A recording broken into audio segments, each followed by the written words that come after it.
Do you see everything? We see all the business, yeah. Okay. Is it better if I do that? Yes, I think so. Yeah. Okay, so let's start. So welcome to La Fond du Loup, guys. And I'm super happy to welcome you to my domain.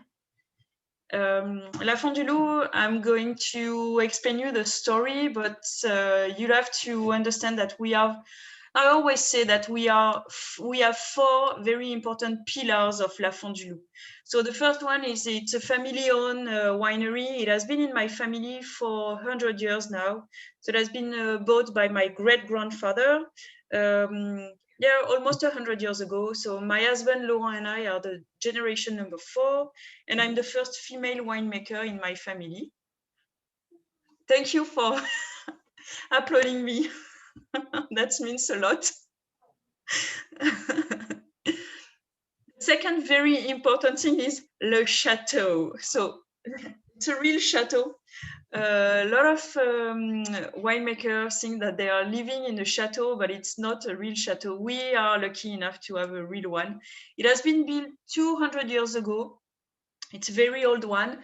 And basically, for sure, it wasn't built by people originally from the southern Rhone. It's not at all the traditional architecture, but it's a beautiful place. I could have been a princess, but I decided to be a winemaker instead.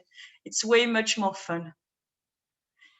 The famous wolf, La Fond du Loup, means the fountain of the wolf.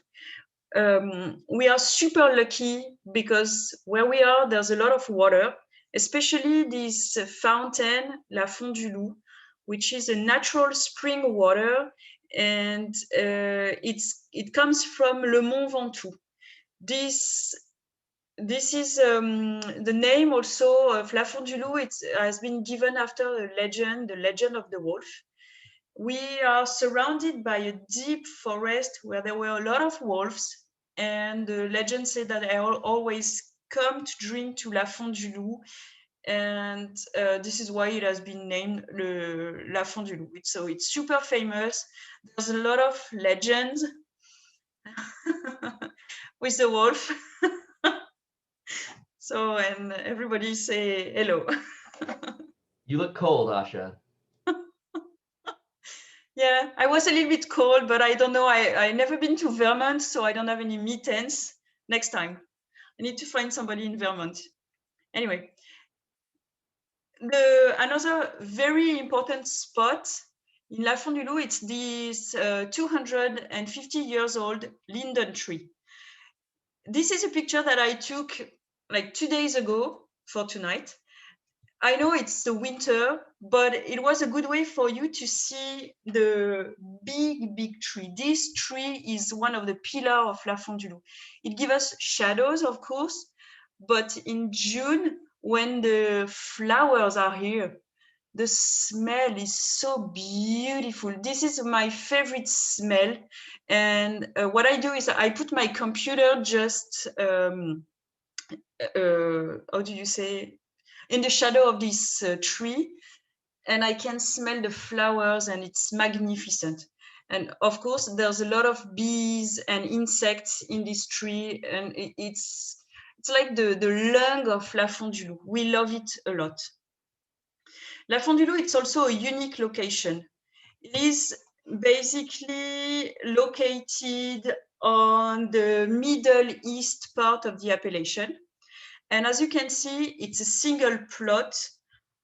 It's 20 hectares, which is something like 45 acres, if I do well my calculation.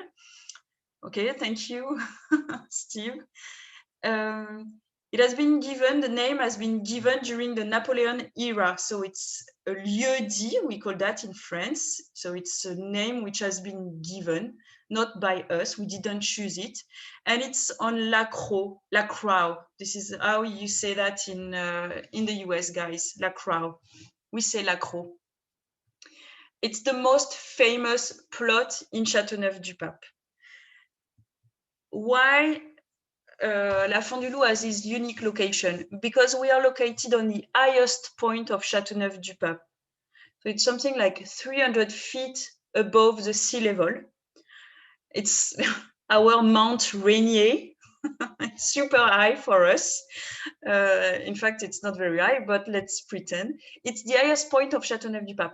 Anyway, this altitude gives us like a cooler, it's a cooler area. So we always have wind, and it's really, really cooler than anywhere else in Châteauneuf-du-Pape. And all the vines are north facing. So altitude and north facing bring us some freshness, a lot of freshness. And as you can see, you see the chateau on the top and a lot of forest around. So if you look at the forest, after the forest, it's the Vieux-Télégraphe. So we have the north face of the hill, and the Vieux-Télégraphe, they have the south face of the hill. Another important point is that we have a lot of sand. Different type of sand, a kind of like very light color sand and more red sand, which is fantastic. And this sand with the high altitude and the north facing really bring delicacy, elegance, and freshness. Châteauneuf-du-Pape is famous for the rocky soil. It's not famous for its sand. It's famous for the galets roulés. This is something that you say it's like pebbles rounded by the Rhône River, which basically cover the fields of Châteauneuf-du-Pape. We only have sand. The big difference is the temperature of the soil. On a sandy soil, and I'm sure you made this experience, if you walk barefoot on the sand, if the sun is out, the sand is extremely warm. But as soon as the sun is down, the sand is cold. So the roots of the vines are kept at a lower temperature. But there's another effect that are given by the rocks, and I show you that now. The rocks give muscle extraction and big body. It's because the rocks can be extremely warm during the day, and they will stay warm at night as well. So the roots of the vines are kept at a warmer temperature, plus the rocks, they work as an oven and they warm the grapes. We prune on a bush style, so the grapes are quite low on the floor. And if you taste a grape when the grapes are mature, if you taste a grape the same moment, one growing on a rocky soil and one growing on the sandy soil, the temperature of the grape is not the same. So of course, this heat will bring a big concentration, big like muscles that I don't have on sand. It's not that I don't want to make big wines, it's that I can't. I don't really want, so I'm happy, but I can't. This is a picture of the wine we are going to taste tonight, Le Puy Rolland. It was just to show you that the average age of the vines is 65 years old, but we have this fantastic plot. It's a 100-year-old Grenache. So this is just Grenache growing on a sandy soil, and the vines are 100-year-old. To us, naturally farmed, I don't want to say organic because I'm not certified organic. I don't really believe in the French organic certification, but we are certified HVE, which means high environmental value. It's really an alternative to organic. And to me, it's deeper than organic because it's focused on on plenty of things, but focus on the nature first and on the terroir and on everything. So we use sexual confusion instead of pesticides. So can you see the little brown square on the screen? Just, yes, can you see it? So it's called sexual confusion. I call that Tinder for losers, because in this little square, there's some female butterfly pheromones which attract the male. Okay, so the male thinks that he's going to have the night or the date of his life, like a very efficient one. He's going to have sex tonight. I mean, she's ready, you know, he paid his dinner already twice and she's super ready. But in fact, it's a plastic doll. I mean, there's nothing. So the butterfly is attracted to this plastic doll. And of course, there's no reproduction. So if there's no reproduction, we don't have babies, so we don't have insects and they don't damage our vines. It's not that we want to kill the insects, not at all. We just want to live and to live with a certain level of them and to make all this life happen together.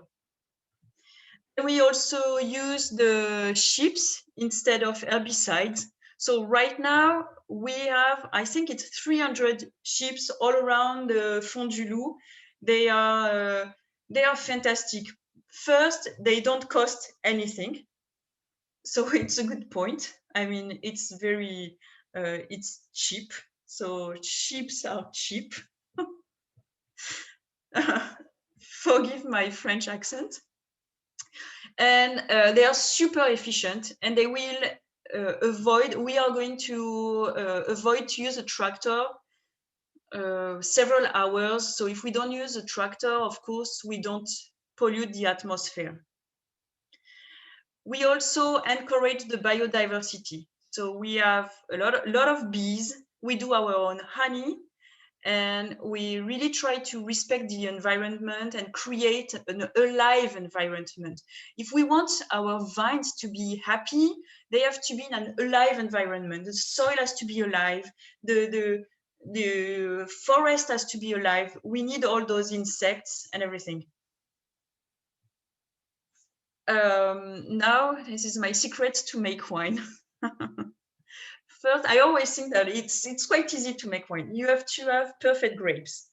So we work all year long to have those beautiful grapes. Everything is harvested by hand. It's an obligation in Châteauneuf-du-Pape. We don't have the choice, it's the law. And we sort grapes by grapes. We sort in the vineyard. I don't have any sorting table. To me, it's more efficient to sort in the vineyard. So during the harvest time, I'm in the vineyard with all the workers and selecting all the grapes. And when we put the grapes on the tractor, we sort them once again. So all the grapes are super, super nice and great. I show you the picture of La Fond du Loup, the map. It's a single plot. So we are like 5 minutes away from the cellar. We need 45 minutes to fill a tank like that. So in an hour, the first grape has been picked and already processed in the cellar.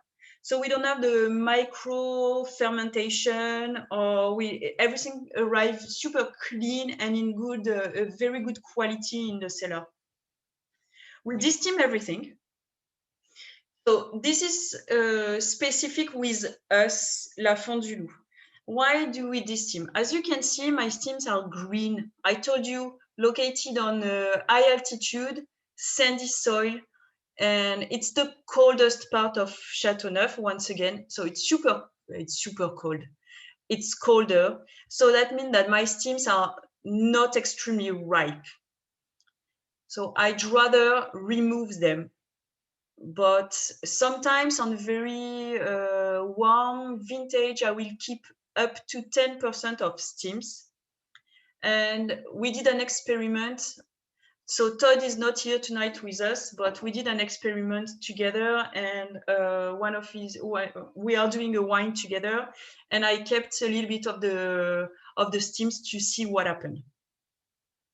So we desteam everything, and then we put the grapes. So we are going to process the grapes. And to me, beside having fantastic grapes, what is very important is to be a precise maceration.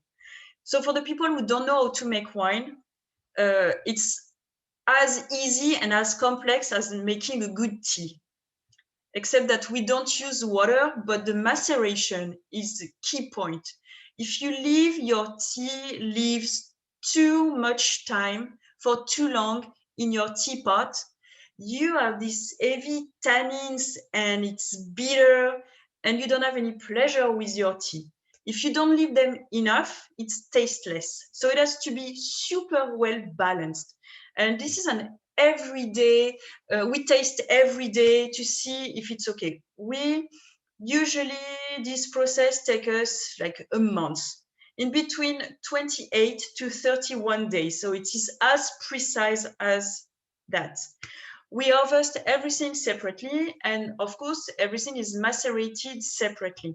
So in those tanks, you can see on your left hand side, so I think it's on your left, the tanks that are for my great-grandfather. So they are in the wall. And we have some stainless steel as well that came from my father that I still use a little bit. And we bought, Laurent and I, we bought some concrete vats. We mostly use them. So they are small, thermoregulated, I mean, always at the same temperature. And I like to vinify at low temperature. By low, I mean 28 Celsius. I let you do the math, but I think it's something like 70 or 80. I don't really know. But it's warm, but not too warm. So it allows us to have this fresh and to keep the freshness, in fact. So we do some pump overs. So to do the pump over, we take the juice from the bottom of the tank. We oxygenated it when it's the alcoholic fermentation, and then we put it on the top of the tank to extract gently. During the alcoholic fermentation, we do that 2 times a day, and then it's only 1 time a day.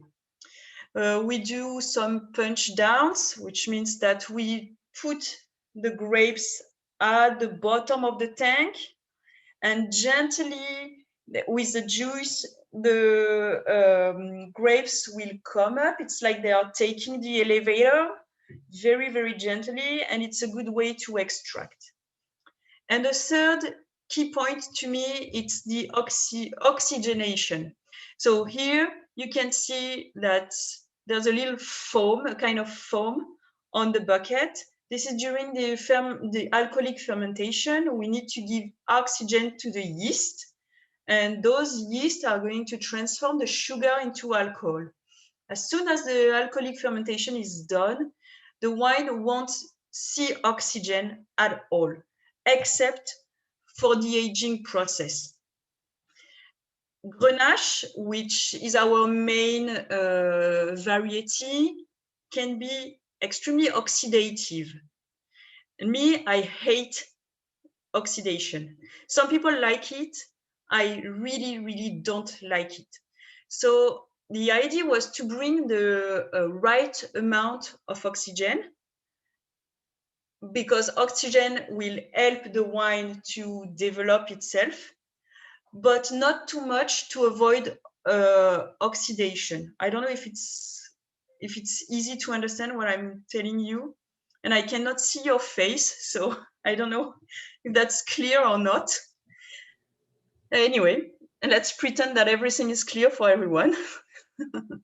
As you can see in those big foudres, those big wood barrels, we call them foudres, we can put, I think it's 1,000 gallons, 3,000 liters is 1,000 gallons, something like that. We put the Grenache inside. As I told you, Grenache is very oxidative, so I don't want to put it in small barrels. I want to put it in a bigger content, because then the touch of oxygen, because the oak can breathe a little bit, let the wine breathe. So there's a touch of oxygen, but just the right amount to help the wine to age well, but not to oxidize the wine. I hope it makes sense. So this is for the Grenache, and those are for the Mourvèdre and the Syrah, which are a part of our component for our traditional blend of Grenache, Syrah, Mourvèdre, and Cinsault. So we age the wine for 1.5 years, everything is aged separately, because as I believe that to be an happy couple, you have to be two happy people to create an harmonious third entity. I think it's exactly the same with every varieties. They need to age separately. They need to express themselves. You need, as a winemaker, to see their personality. And when you catch that, then you can blend. This is why I don't want to co-ferment everything. This is really why I want to take my time and wait until the last moment to blend everything. So in the big content, we have Grenache. In the smaller content, so as you can see, I wrote barrels and demi-muit. So barrels is the equivalent of 300 bottles, and a demi-muit, it's 600 bottles. So again, the touch of oxygen will be different from a smaller barrel to a bigger demi-muit, and it will help the varieties to age. They are all different, coming from different coppers.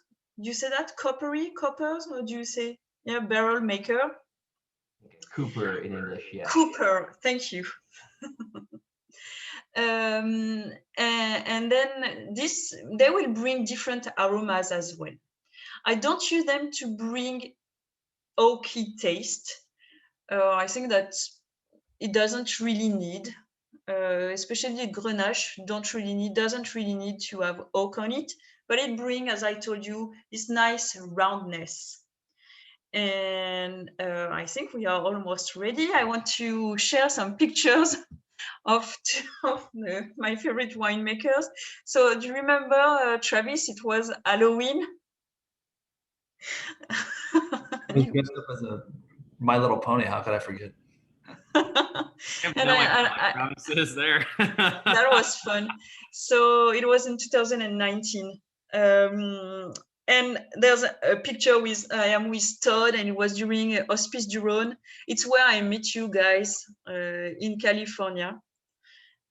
And I really, really miss you. Who's having more fun there? I can't tell. I don't know, but I had a lot of fun. I have finished with my presentation right now. Do you not have any question, or do you want me to explain something else? It's not easy to, I don't see your face, so I don't know if you understand everything or if everything was okay. Yeah, I think that was great. I don't have any questions. I don't know if any of the other panelists have questions. Yeah. Actually, if you can just talk about your white wines for like a minute or two, just because I think you do something really special for Châteauneuf as well. And those are... Oh, yeah, you're right. We didn't talk about the whites. I need to show you something if we are going back to the... No, attends, voir comment on fait. Look at this small... Can you see this small tank here? This is the one tank that I use for the white. So white Châteauneuf-du-Pape is extremely rare. It represents only 5% of the total production of Châteauneuf-du-Pape. I personally produce 3,000 bottles, which is not a lot, obviously. And we harvest very early in the morning to keep the grapes super fresh. And everything is pressed, and then we start the vinification. A part is vinified in this beautiful cement tank. Then upstairs, in the cellar upstairs, I have some barrels that I use for the white, and also a small stainless steel vat. We have 4 different varieties for the white. We have Grenache Blanc, Roussanne, Clairette, and Bourboulenc. Again, we try to keep the freshness. We vinify at very low temperature to keep this freshness. I like the white Châteauneuf-du-Pape. I like it a lot, that's true. Thank you, Travis, for your question. I've got a quick question too. You know, a lot of people in the United States don't get their hands on Châteauneuf Blanc. It's just not available. A lot of times people, if they do see it, it's Chateau Beaucastel Blanc, maybe one of the most, you know, arguably the most famous, you know, CDP Blanc you'll find. So, I mean, my question to you is like, you know, I know that your wines are quite different than Beaucastel. The terroir is also different, but for people that have never had your CDP Blanc, how different would this wine be compared to like a Chateau Beaucastel Blanc? I don't know if I can tell you how different it is from Beaucastel. I can tell you that my style is really to make very vibrant and full of flowers Châteauneuf-du-Pape white. As I told you, I don't like when it's oaky. Sometimes white Châteauneuf-du-Pape is just the red without the color. It's almost full of tannins. And this is something that I don't like. I like to keep it very fresh and pure. So vinification at low temperature. We harvest early in the morning to keep the grapes super fresh. No new oak in the vinification, which will help to keep this freshness. We use this concrete vat because, as you can see, it has a quite big bottom where the lees can lay, and we do some batonnage just to bring some texture to the wine, but we don't use a lot of oak because I don't want these toasty notes.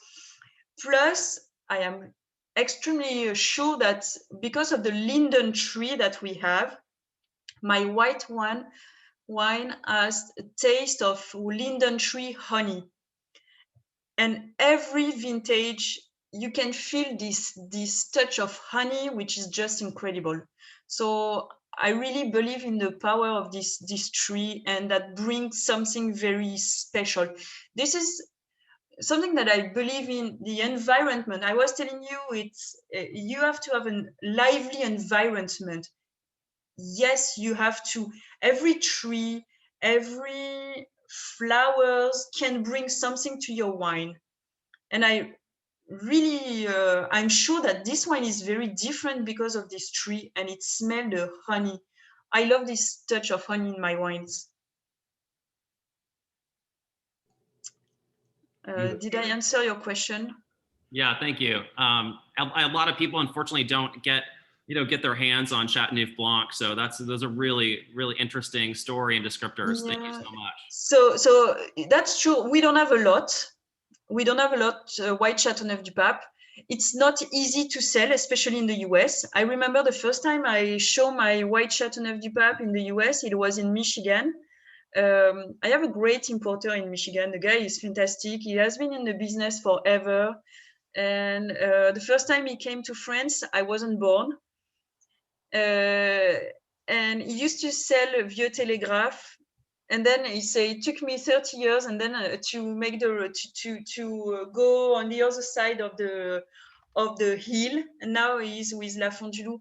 But the first time we met, he tasted the white and he told me, wow, this one is exceptional. So he went to see his team and he said, okay, I bought a little bit of white Châteauneuf-du-Pape. So the team say, oh yes, how many cases? And he say, 28 cases. And the team say, are you crazy? What are we going to do with 28 cases of white Châteauneuf-du-Pape? The first vintage, it took them like maybe 18 months to sell the 28 cases. Now they are sold in 6 months. It's crazy. People understand them more and people get used by it. So I think you have to educate the people on white Châteauneuf-du-Pape. It takes sometimes, but once you understand the wine, it's super good. Another question? You see the Robertson are die laughing. We love it. It was a great presentation, and Charlotte, it's really cool to see some of those winery shots and vineyard shots. We were very lucky to come visit Anne Charlotte a couple of years back, and it's just fun to kind of relive some of those moments. Yeah, Travis, you came also. You visited the winery already. I have. It was beautiful. Yeah, this connection you have to Washington winemakers is pretty awesome, Asha. I didn't actually realize that when I asked Asha Yeah. what wines to pick, one of her That's- very decisive answers was, of course, you know, the Kobayashi Viognier. And I was like, you know, Travis like lives near the restaurant. I'm like, how is that possible? But yeah, you guys have visited each other's vineyards. It's very, very cool. In fact, when you asked me, Ian, you told me, okay, I want to do something with the club and I would love you to pick some wine. And you told me, which wine would you like? Maybe Northern Rhone? And I said, no, man, are you crazy? You make fantastic Rhone varieties wine in Washington.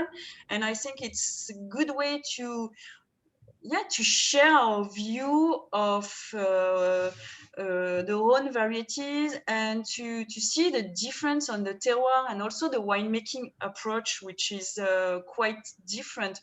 So when I told you I would love to show Kobayashi, because I love your wine, Travis, you know that.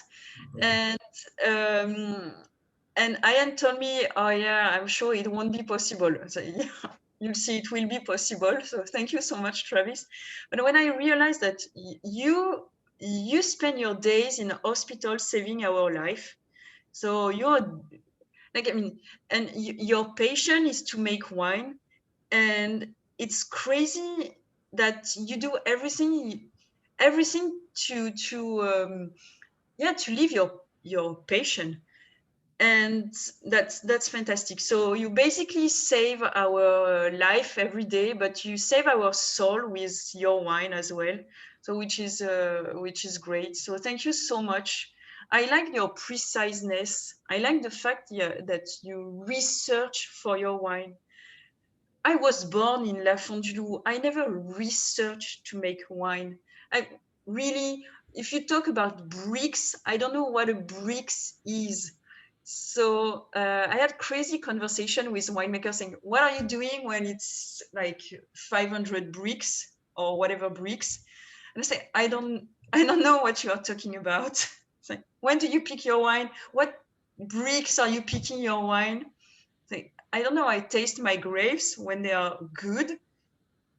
I will pick. I don't care about the bricks. And then I realized that we are doing the same. We are animated by the same passion. We are doing wine, but not always on the same way. And what I admire with you, Travis, it's like it's super precise, but it's almost scientific. So everything you're doing, you know exactly why. Me, I do things, I don't know why. I do things because, I like doing them, or because I think it's the best, but I don't know why. I experiment, and you taste everything. Everything is so precise, and it's come up with the fantastic wine. And I mean, your wine is a miracle. It's great. It's fantastic. I love it a lot. Well, thank you, Angela. Are we gonna taste wines? Should people pour wine in their glass, or? I mean, of course, we need to. So maybe you don't want to open all of those bottles, especially if you are alone tonight. You don't want to drink all of them. But Travis, I think you need to talk a little bit about your wine and your project. And Okay, yeah, I don't actually have a PowerPoint presentation built. I might be able to put a background of the vineyard. Let me see if I can. Well, I think I'm going to, when we're gonna start tasting, I want to put the other club members on video. I think there's only like 6 people on here. Some of them might be tasting. I do want to say though, you guys do not have to taste, don't feel obliged to taste these wines. Like, these are really good wines, and you can save them for a special occasion. But this is your wine, and if you want to taste, I'm tasting them, and we're gonna talk about them. We've got Owen here to do just that. So let me add everybody. Just, and if you guys don't have to put your video on or whatever, but.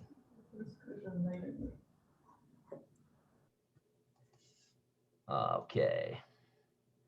Welcome to the after party. Ooh, we have Isabella on as well, a future curator.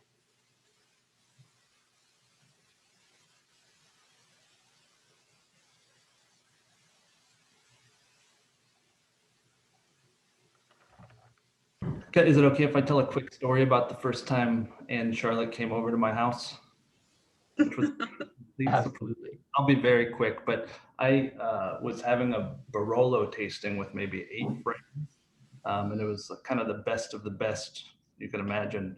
And one of my friends said, "Hey, I have a friend from France coming through town. Do you mind if they come over later?" And I said, "You know, your friends are my friends, and we have like 20 bottles open, so definitely." And then at some point, Anne Charlotte came through the door, and I was like, "Oh my God, Anne Charlotte," because I had met her a couple years before at Hospice du Rhône. But just, I mean, you probably met 5,000 people that weekend. So that was the beginning. And then and then my friend and I were going to go to see Depeche Mode. Oh, that was great. Yeah, it was sold out. But I just said, "Please come with us. Like, we'll find a way to get you in." And so we got a ticket door. That was, and we were drunk. I was drunk. Yep. Because we had a lot of champagne beside the Barolos. That's true. That was super fun. Hi everybody, it's good to see your faces. Hey everybody, thanks for coming. I want to just introduce people to Isabella since she showed up. Hello, Isabella. Hello, Ian. Hello, Charlotte. Hello. I just need to plug my computer. It's gonna take me 1 second.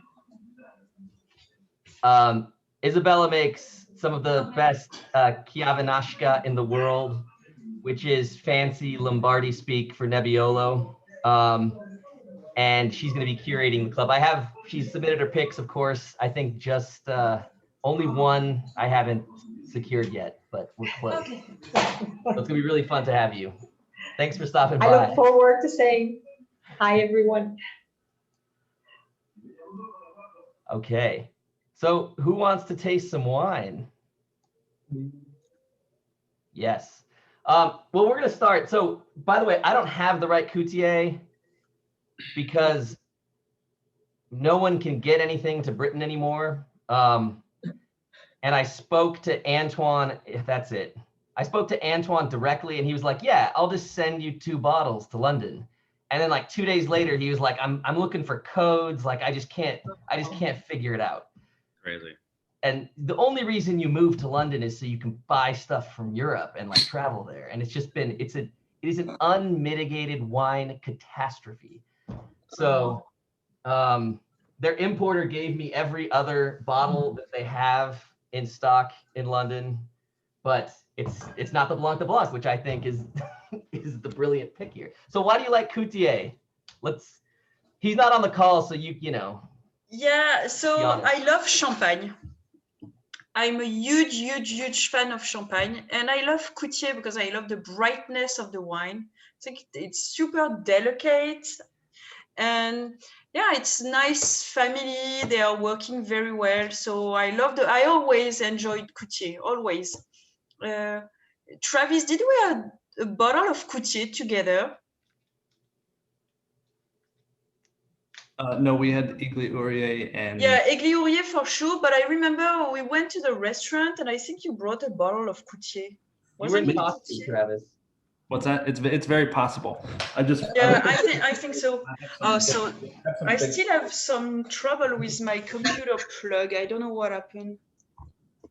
Anyway, this is why I choose the Coutier, because I love it. That's that's it. I love drinking it, so this is why I choose it. No other explanation. Well, that's great. I think that that's one of the reasons, you know, you picked all these wines because you like the people and you love the wine.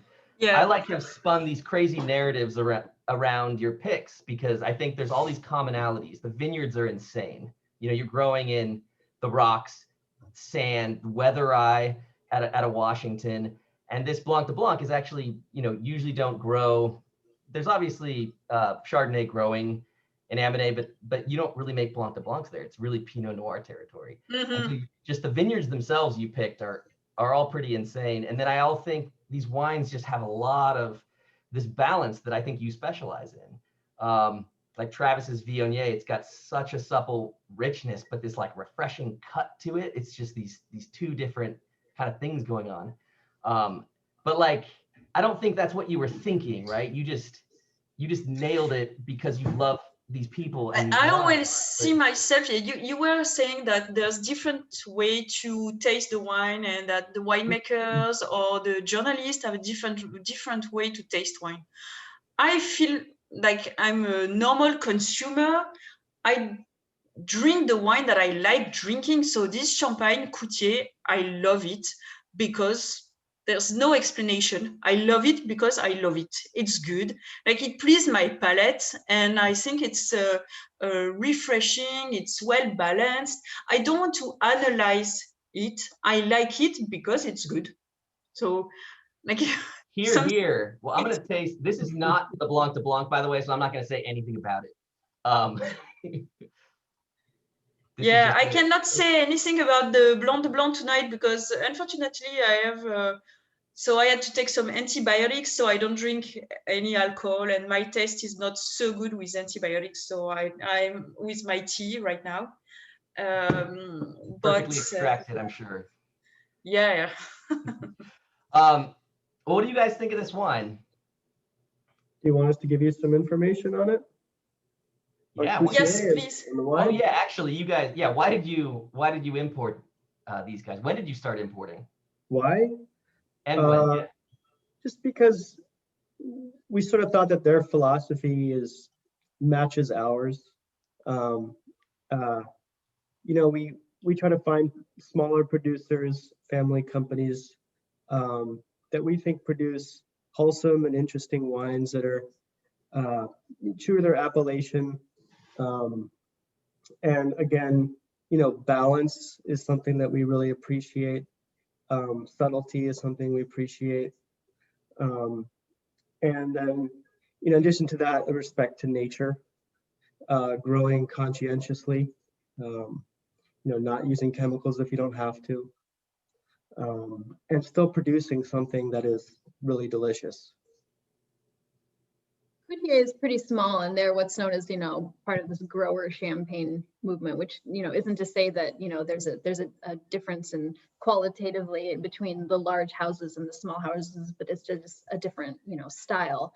And I think, the focus maybe, to oversimplify, the focus of some grower champagnes is to really try to reflect the terroir as opposed to sort of consistency across vintages or consistency across a label. While Coutier has a very strong house style, and that's kind of what Asha is talking about, the affinity that she has for it, that sort of balance of, freshness. It's very floral. It's rich without being too rich. It's not very oxidative. That's probably another reason why she likes it. Is that, it does really reflect the uniqueness of the soils that they have there, and specifically with the Blanc de Blanc, the Chardonnay that's growing in there. So, normally Pinot Noir is planted because these soils are heavier in clay, which makes for like a richer, fruitier sort of expression of Pinot Noir, but it also does that in Chardonnay. And so they have sort of two components, which is, the soil and the winemaking that they can use to kind of reinforce that house style, which is, the freshness, but also some opulence. Yeah. And without the influence of oak. Right, right. The champagnes the wines aren't fermented in barrel, except for one cuvee, but we're not the one we're tasting. What do you guys think about this Blanc de Blanc? I think it's banging. The texture is incredible, really nice finesse. It's a very kind of classic style Blanc de Blanc champagne.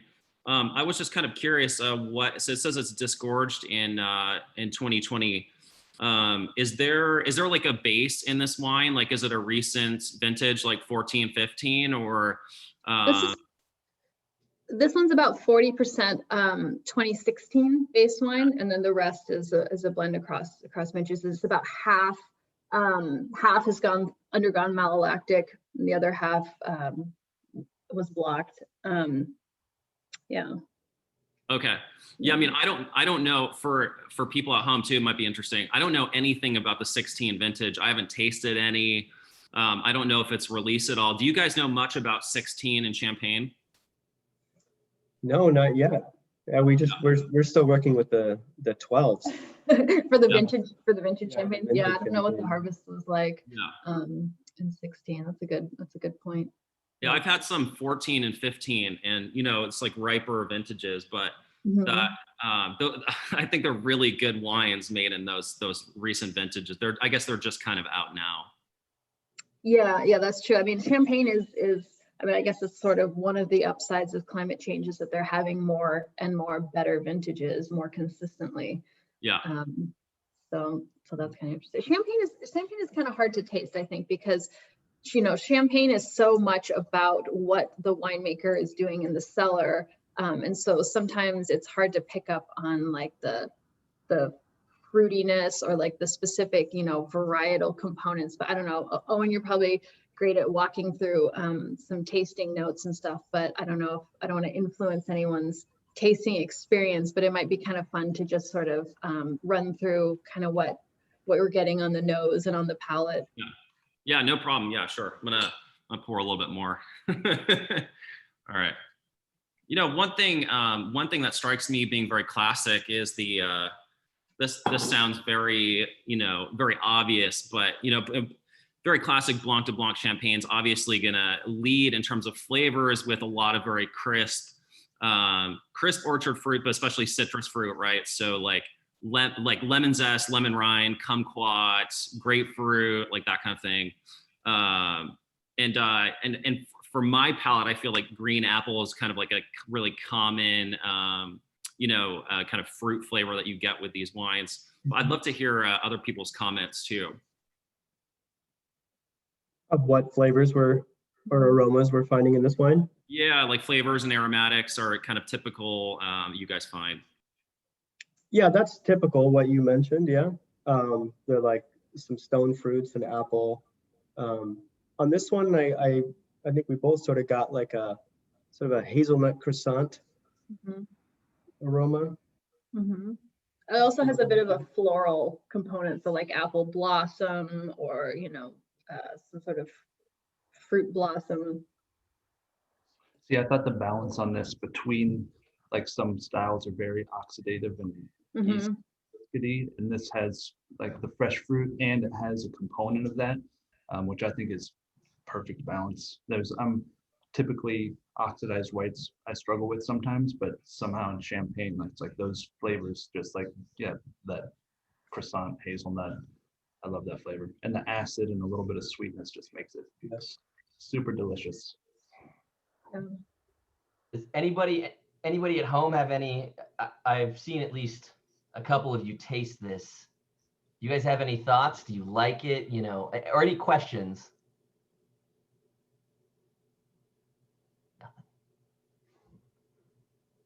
I wish we had a bottle of this right now. It sounds unbelievable. You're gonna have to go get some other champagne tonight. Thanks, guys. That's what I did. But like, Happy New Year since we're drinking champagne, everybody. Had a good riddance. I think things are on the up. Cheers to you, Asha, since you're not drinking. You don't have to toast yourself. Yeah, thank you. Cool. I would love to open a bottle of red. Is that okay? I don't want to spoil. I just didn't refrigerate the champagne. I'm stupid. Go for it. Yeah, open. Which one are you gonna open? All right, that's a great question. You have Anne Charlotte here. Yes. So, and Todd is on his road trip. All right, I might open the Fond du Loup if you guys are supportive. And it's a very good bottle. I'm going to. But should we then let's move to the Viognier then. This one I actually have. Thank you for that, Travis, by the way. Thank you, Travis. You're welcome.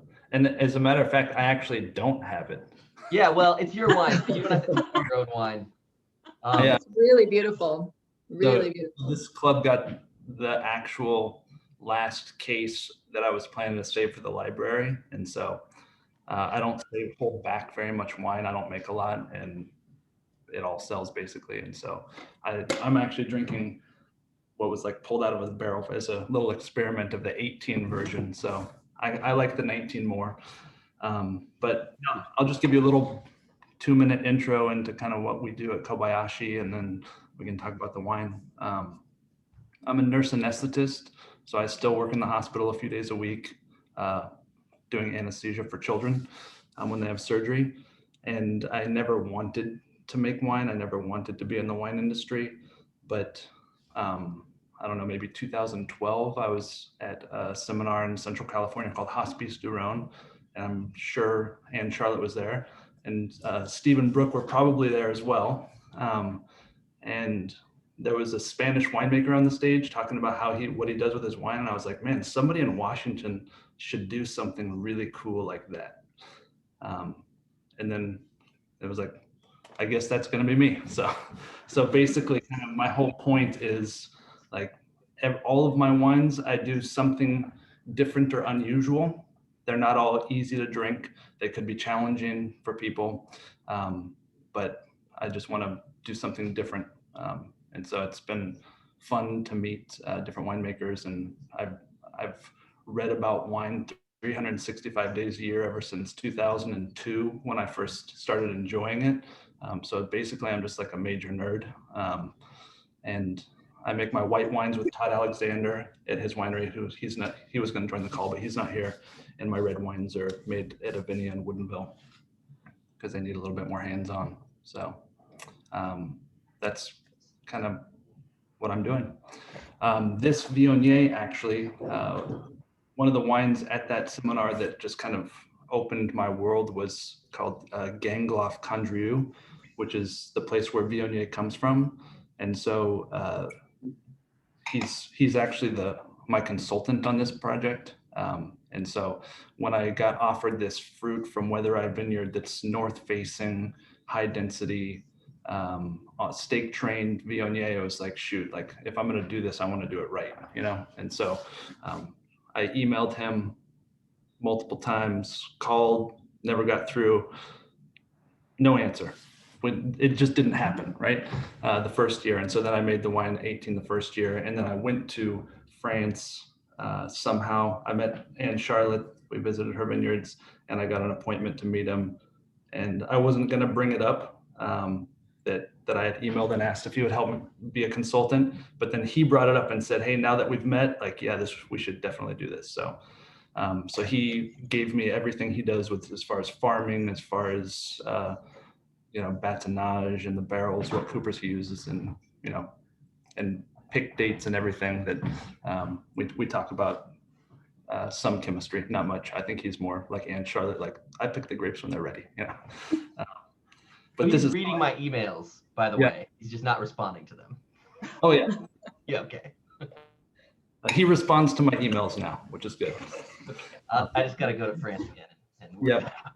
Yeah. So this wine, I think Viognier actually was one of the first wines that I loved when I started tasting back in 2001, 2002. And what I like about it is that it can have a very floral aromatic profile. So it can smell like it's going to be sweet, but then as it turns out, it's totally dry. And I think where a lot of people get that kind of wrong is that if you wait till it gets too ripe, then you have no more acid and it can be kind of flabby or something. But this particular site, because the vines are north facing, it really retains a lot of acidity, like more than Condrieu even. So this is actually picked, I'm not sure what it says on the label, 14, it's actually higher than 14% alcohol, but I picked it at 3.16 pH. So it's like a ton of acid and ripe. And so that kind of balances to make it not taste like a really high alcohol wine, but it maintains the freshness. And I think, what did you do differently between this vintage and the last vintage? Because we were just commenting on how this one, I mean, not that there was anything wrong with the last vintage, but I mean how spectacular this vintage is. Like what were the tweaks that you made? well, so I had to do like serious sleuthing before, like looking through pages and pages of Google to see like what barrel coopers are in Ganglof's, winery. And then, but the 18 actually had too much oak, in my opinion. The yields per ton were so minuscule. So we usually, for white wines, people get about 140 gallons per ton is kind of normal range. And I got 105 gallons per ton of fruit. And so basically like there was just not much juice in there, which means that, I had less juice and there was more new oak. It was my first year making white wine. And it's actually kind of hard to find neutral white barrels. People hold on to them like they're gold. And so this year now it's like I'm using different cooperages, different toast levels, steam bent barrels, light toasted, and then the batonnage is a little bit different. How did you choose the name Kobayashi? Oh, it's my wife's family name. And so my last name's Allen, and Kobayashi sounds a little bit cooler than Allen too. Agreed. Are you gonna come say hi, Mario? Oh, if you email, Mario's an email, Hey. not a mail. Hi, Mario. Confusing. Hi, Mario. Hey, Mario. Yes. Good to see you. See ya. Guys, she does all the art and art direction for Kobayashi, by the way. So the beautiful labels. Yeah, and the Gangloff labels are mostly kind of his brother paints their nudes, and so all of our labels are the signs of the zodiac, and so this is the Virgo, and so Mario did this one as kind of homage to Gangloff as well. It's beautiful. And I think Todd also makes Viognier, and actually Delmas, Stephen Brook make an awesome Viognier too. I think like Washington White Rhone varietals it does really well here if people really pay attention. But Todd's Viognier comes from, as the crow flies, I don't know, probably less than a half mile, quarter mile away from where my vines are, but his are facing south on Red Mountain, which is like one of the hottest growing regions in the state, and mine are facing north. And because I'm on the opposite side of the ridgeline, it's actually out of the Red Mountain zone. So it doesn't matter. So it's weird that I'm on the top of the mountain, but it's not considered Red Mountain because it's facing a different direction. But I put Washington State on my wine anyway, so it doesn't matter. But just tasting through the barrels we just did last week, it's so different how different, like more tropical or more, I think this is more kind of on the citrus end of the spectrum, probably acidity, like citrus orange marmalade or something. Yeah, they're massively divergent wines. I mean, Todd's is more in the unctuous style. It's still got really good tension and acidity, but it's really, I mean, for my palate, I found these wines to be quite different, but both just superlative. I will say this one has more new oak than his, which is also strange because I'd say his tastes more like, wow, that's just so like delicious and tropical, and Yeah. Different. Yeah, he's getting more tropical fruit for sure, like banana, pineapple kind of thing. And I feel like your wine can kind of border on that a little bit, but not quite like to that, to that realm. I thought the last vintage was much more tropical, like coconutty, and this one is a lot of really pretty like honeysuckle and very nuanced, like some of those really sweet floral notes that I think are really, really beautiful on the nose. It's like I was trying to get the Zoom ready, and Ari was pouring it, and I was like, what is that? It's really pretty. Yeah. Really well, nice. I started making wine in 2014 for Kobayashi. I started the year before just volunteering at a different winery.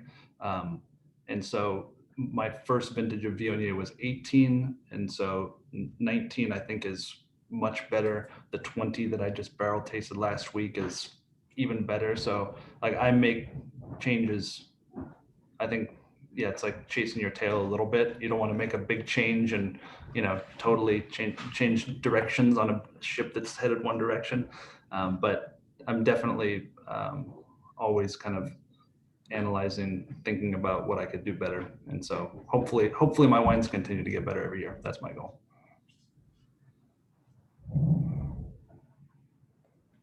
You know, one of the things that we're all kind of alluding to is the youth of this particular growing region out here in Washington/Oregon. So what's really great about that, of course, well, what's difficult about that is nobody's done a lot. There's very little Viognier to compare yourself to. Travis, Todd are kind of breaking new ground. There's maybe a handful of producers that are really focusing hard now on this higher, more aspirational Viognier. And the vines are young. You know, we just don't have that breadth of experience. It's so great, the kind of tension between Anne Charlotte's world and our little baby world is fantastic. And what's even better is that why the producers are enjoying each other's company so much is the freedom of expression and being able to share ideas. You know, we're hungry for what Anne Charlotte has grown up doing since she was a baby. We just haven't gotten there yet, and so we're like sucking up everything and anything that we can get our hands on to learn and to expose ourselves to the old world. And then we have some expressions here that we're just learning how to work with. And you know, Travis, Todd, and the Robertson, I mean, we're constantly sharing and talking with each other about what we're doing, and it's all good. I always think that you refer yourself as the new world, but I always think that you are a better version of what we do, because you analyze everything, you share everything, you try to find some solutions. And when I say we, not specifically the young generation, but the generation like my father generation, they were sure about what they were doing. They didn't want to find other solution. They always say, and this is typical French, oh, we always did like that. Yeah, but maybe you can change a little bit. And what I like with you guys, it's you don't care to change. I mean, okay, you analyze things and you say, I can make better. What can I change to make things better?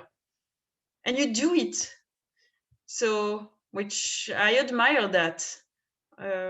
It's great. So we learn from both. I mean, maybe from us, you learn what, as I told you, I was born there. So there's things, it's in my blood. I don't know why I do things. Sometimes I do because it's in my nature. I mean, it's in my blood. So it's like a reflex.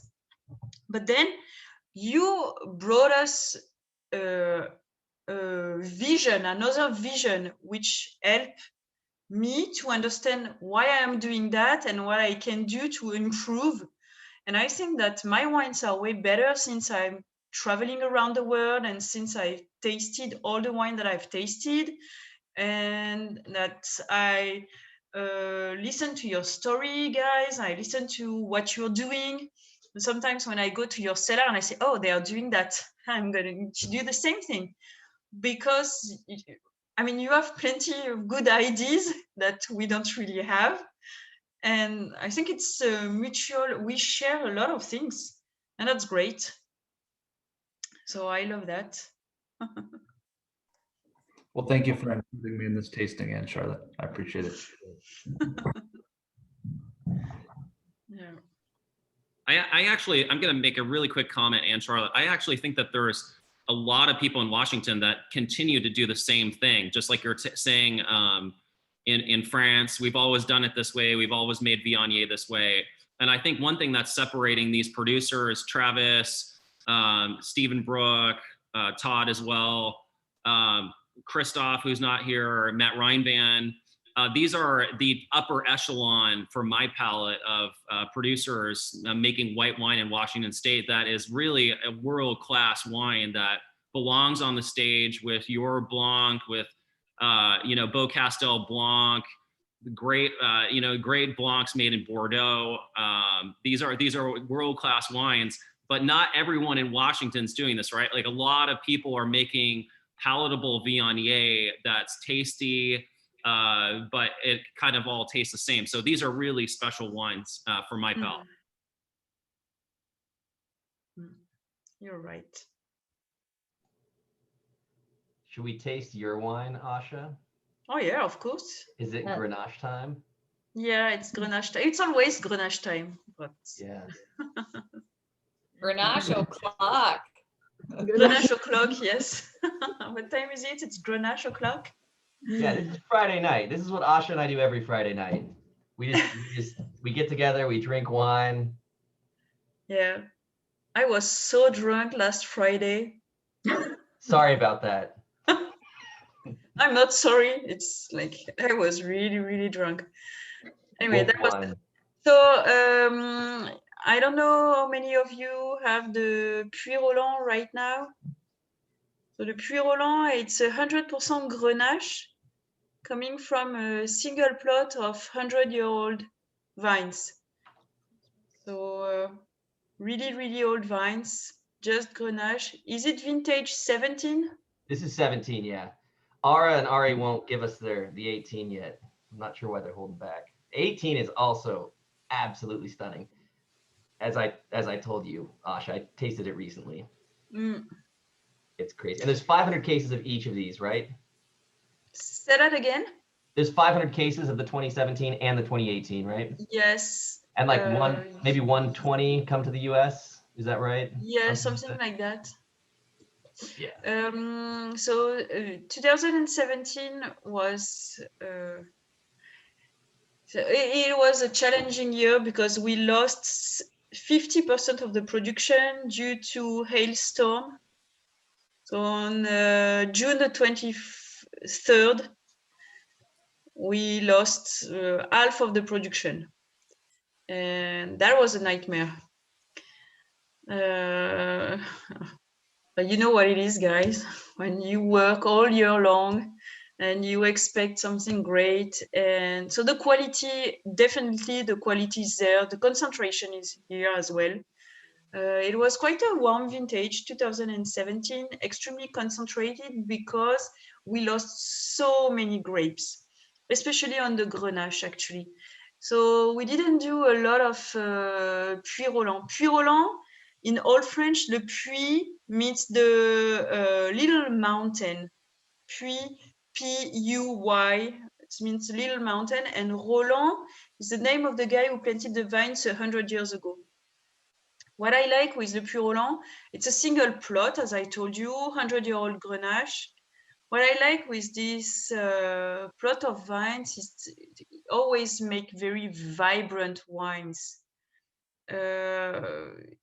It's always extremely silky, and yeah, it's super precise and pure.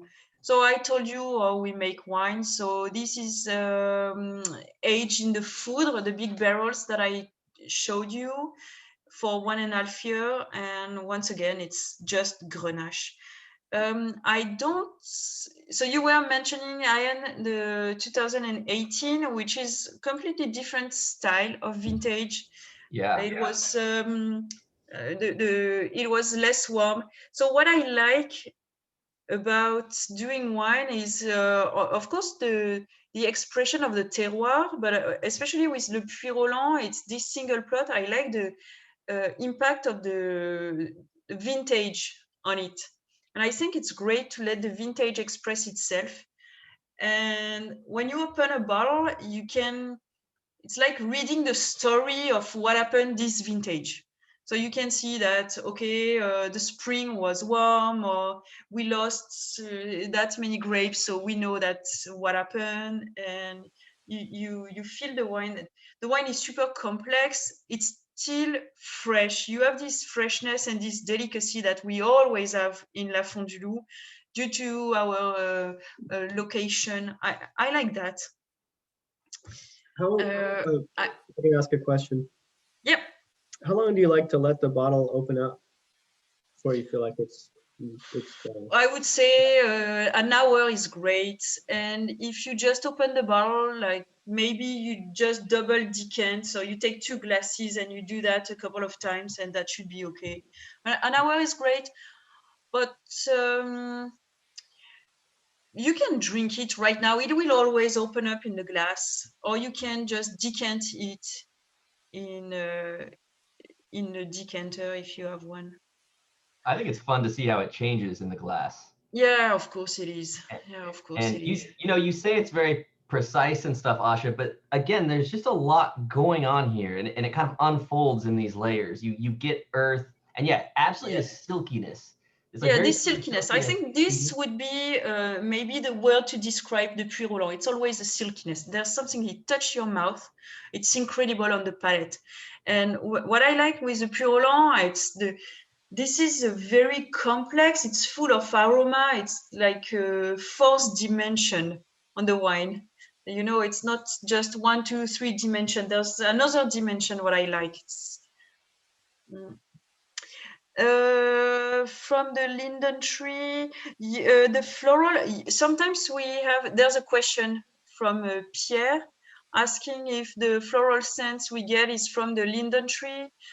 We have sometimes, I don't know how it is right now. Unfortunately, I don't even have a bottle of 2017. I'm like Travis. I didn't hold any bottle of the 2017.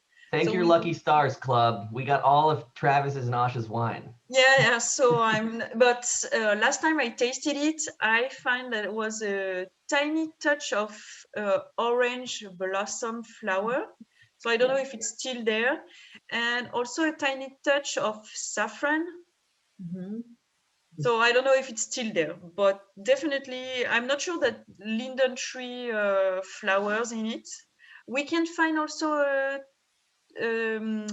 nice, sometimes we have violet flowers.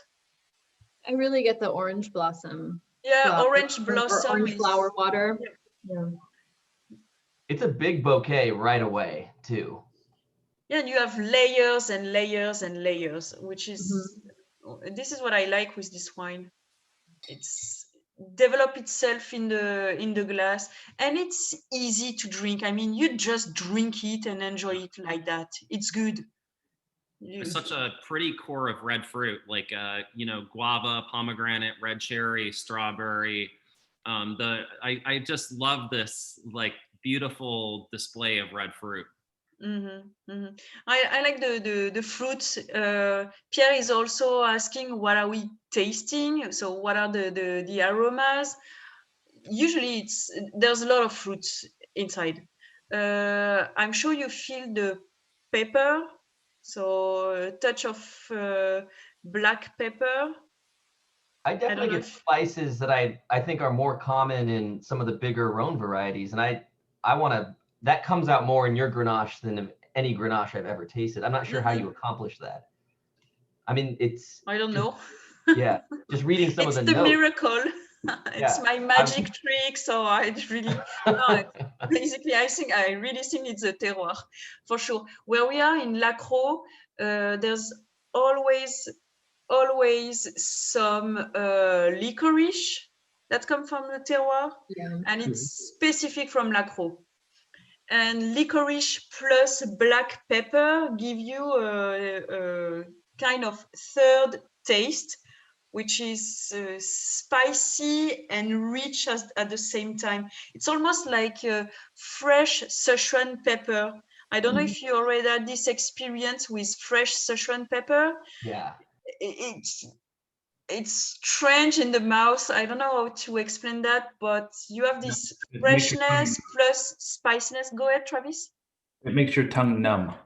Yeah. The electric kind of. Yeah, electric, something like that. Yes. That's what's so brilliant, because it's on one hand so silky and just glides over everything, and yet you've got this. I had never phrased it like that, but yeah, the Szechuan pepper bit which is kind of the antithesis of silky. And I don't know how you just get all that in there. It's just, what I like also with the Puy Rolland and with the range of aromas it develops, you can pair it with all kind of food. So try with fish, it's excellent with fish. With meat, of course, it's great, but I did it with grilled lobster. That was fantastic. So you have plenty of option if you want to just not pair it with meat or cheese. You can really pair it with all type of food, which I like it with. Yeah. I noticed a lot of coriander, which is really pretty. So that's sort of like, it's very nice. It is There's fresh a lot of spice herbs. rack in there. Spice rack. Generally, when I drink Châteauneuf blind, or knowing it's like the first aroma for me is like a cooked strawberries in a good way. But your wines always have more of like a dark raspberry, black raspberry. Like I think probably more acidity, cooler site. Yeah. Completely different, which I think is beautiful. We opened this last night and drank half with dinner, and like the aromas were so good last night and it was delicious, but today it's even improved. It's just very. So you were right when you were talking about the fact that you're north facing, so a lot of acidity in your wine, Travis. I think acidity is one of the key points. So basically, if you want to hold your wine and to age them a little bit in your cellar, you need to have alcohol and acidity. Acidity, that keeps everything young. And so you have fresher aroma with acidity to refresh the mouth, and that's great. Yes, there's a quite high level of acidity in the Puy Rolland. To your point about describing wine as tea earlier, I think one other thing is, since your ferments are cooler, it's almost the same thing. Like if you put a tea bag in cold water, you're going to extract completely different things than if you put it in boiled water. So in boiled water, you're right. Yes, you're right. Even if it's the way you've always done it, it's a good way for the style that you're making, right? Thank you. I wasn't supposed to be a winemaker. My dream was to be a lawyer. Like, I mean, I'm sure O.J. Simpson is glad that I wasn't his lawyer. He would have stayed in jail forever. So I'm glad that to be a winemaker. But I never studied to be a winemaker. So I had this kind of virgin sight or virgin view on the winemaking, and I make the wine that I like to drink. So I know exactly what I like and I know what I don't like. Why I like it or why I don't like it, I have no idea. I like it because I like it. Like it please my palate. So I always make the wine that I please my palate. And I know that it's very simplistic, and I'm almost ashamed to say that to you, Travis, that you read so many books and you know exactly everything, and you know that if you blend that with that, you will have that. This, I have it with my experiments and what I tried and I didn't like, or I tried and I thought it was perfect. So I continue on that style. And it took me years to find the style I wanted to have. And now I'm fully, I'm fully happy with the style of wine that we are doing. Because this is a wine I like to drink. So I don't want to not be humble in saying that the wines are great, but really this is a wine that I like to drink. So I find them good. This isn't the time to be humble. I have a question for you, Asha, about how you've taken the direction of your winery and how it compares to, like, I would imagine you might have some older bottles in the cellar, but like how you've sort of shaped it and what the biggest difference is that so I took over in 2002 with my husband, as I told you, after my father. And the wine in La Fondue, have always been super fresh because we had this acidity. But my father liked to co-ferment everything, and I like to separate everything. That would be one of the major difference we have. So I think co-fermenting, especially where we are located, there's too much difference in between the Grenache and the Mourvèdre maturity. We are 2 weeks apart, and my father let the Grenache ripe, like even to be overripe, and pick the Mourvèdre, well, not as ripe. I like to pick my Grenache when they are ripe and my Mourvèdre when they are ripe. And this is one of the major difference. So there's plenty of other difference, but this one to me is one of the major difference, yes, between the two of us. It brings some preciseness in the wine. I was thinking about it because this is a side story also, but you know, Asha's family's been in the business for a long time, and so has Ari's family. I actually married into this business, but lucky for me. But so Ari's father started the company, and we were looking through some old files, and I had messaged Asha because we found we have a lot of boxes of old files, but I don't know if you can see them, but they're, yeah, that's crazy. Labels. So Ari's father had originally imported Fond du Loup when Asha's father was at the helm in the like mid 70s. So we have kind of, yeah, I think it was still maybe my great grandfather or my grandfather, or maybe just at the beginning was my father. It's Jean written on Jean Roch was my great grandfather. Ah, that's who's on the label. Wow. Yeah, so it was before my father bought the winery. It was still my. That's crazy. Yeah, yeah. Small world. It's a small world. It is delicious. I also am not educated like Travis, but I also know I like something just because I like it, and I think it's wonderful. I'm very glad you're not a lawyer. This is much better. Yeah, no kidding. We Thank really you. dodged a bullet there. That would have been a nightmare. Is anyone else in the club tasting this right now? We are. Ooh, We're tasting Michael and Daniel, what do you guys think? These are some eight row regulars, so you might have had this at the restaurant in the past. Well, I've had this one a few times because Asha, you came to one of my favorite wine shops a couple years ago, Champion Wine Cellars in Greenwood. Yep. I had to work. I wanted to be there, and I had to work because I think it was during Crush, maybe. But so I picked up a bottle after you left, and it blew me away. And I took it to work and shared it with my boss. I was like, figure out how to do something like this. And he was like, oh, okay, yeah, you know, eventually we'll get there.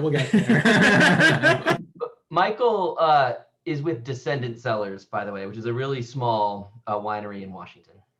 Okay, cool. Yeah, we do about 1,000 cases a year, all Rhone style. So just Grenache and Mourvèdre and blends and Syrah, which is why I gravitate towards this stuff. It's quite good. That's why you took the job there, is because you really liked the wine. So it's true. Yeah, I was at Taste Washington. Everything tasted kind of okay, and then I got to this booth and I was like, whoa. So I found my niche. That's great. That's great. Yeah, I've had this bottle in the past, but at 8 Row, but and really liked it. But since my wife is busy working, I'm actually just having a decidedly less good Washington Red to feel like I'm taking part without without opening such a nice bottle and keeping it all for myself. That's nice of you. I will say we cheated. We pulled out the Corvan. Yeah. Oh yeah. Okay. Yeah. Yeah, it's really pretty. The raspberry that Travis is talking about is really front and center. Sorry, are you tasting, Pierre? Yes, we were overwhelmed in a uniformly positive way. The scent that we poured all this, Danielle, my better half, poured it all. So it sat there for a good 20 minutes and then first picked it up and inhaled, and it was just delightfully overwhelming in scent. And then all the descriptions of the texture, the silkiness are right on. I couldn't tell you what fruit it was, though. She could tell you probably, but I just knew I liked it. So thank you, Anne-Charlotte. I like it. Sensational, sensational. Merci. Thank you. We were interested in the white. Is there access to any of your whites in the States? Yeah, of course. Ask Ara and Harry. They have my white. Okay. Good. Well, you got to go us first. Okay, Ian, you got it. I'm sure Ian will be happy to facilitate that. Yeah, we've got some good CDP whites actually. So good. I'm glad we can get it. Yeah, I think we're all sold out of the Côte d'Aron Blanc, but we have the Châteauneuf-du-Pape Blanc. I'll suffer with that. Yeah.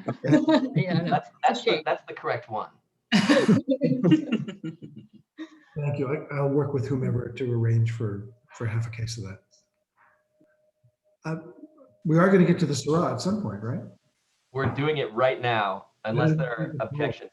I think, well, Asha, you know, and again, when she came back with her initial answers, Force Majeure and Delmas were just decisive, concrete answers. And you know, we can't take every wine, and this was a great compromise. And I kind of, if you guys don't know what's going on in the Rocks district, it's very, very new, like relatively. I think there's a lot of room for growth there. And you know, what is the Rocks district? It is like a pile of rocks. So, you know, the Walla Walla River has been carrying rocks out of the mountains, and when it's steep enough, the river has enough force to move the rocks, and then it comes out into this plain, and the rocks stop moving. So the river's path is you know, builds up rocks, and it changes path, and then it puts rocks there. So this river has just been depositing